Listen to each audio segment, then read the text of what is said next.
blower natin yung hair natin.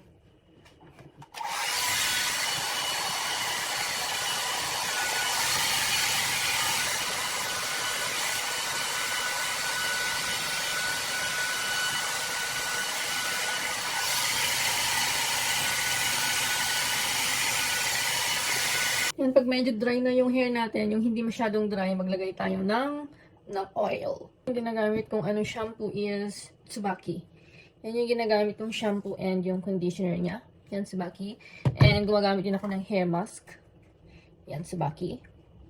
And yung nilalagay kong oil, pag nag-hair dryer ako, nag-blower ako ng hair. Yan, nalagay ako ng oil. Yan yung gamit ko. So, maglagay tayo. And after nating maglagay, continue natin yung pag-blower. Lagay tayo. So, after nating maglagay ng oil, continue natin yung pag-blow ng ating buhok. Tingnan siya. Bakit ang buhok?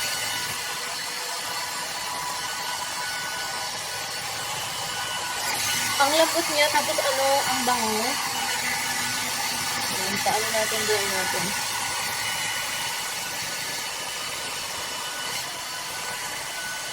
Ito na nga yung buhok natin after. Napakadulas, napakalambot at napakabango, girl. Sobrang bango niya, girl. Sobrang lambot niya. Kapag yung buhok niya is low porosity, yan, bili na rin kayo ng Tsubaki. So, sobrang bango niya. Napaka-smooth and shiny niya at ang bango-bango.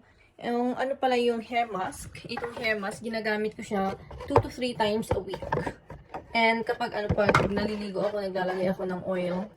Yan, ito yung gamit ko. Napakaganda nito kasi sobrang lambot, sobrang bango, nahulog na ginagamit ko. And kapag alam niyo yung buhok niya is low porosity, yung gamitin niyo is Tsubaki talaga.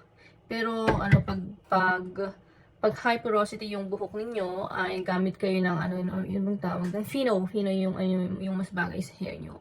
Para malaman nyo kung low porosity or high porosity yung buhok ninyo, kuha kayo ng isang strand ng hair ng buhok ninyo, tapos kuha kayo ng isang baso, lagyan nyo ng tubig, and lagay nyo lang yung isang strand ng buhok nyo.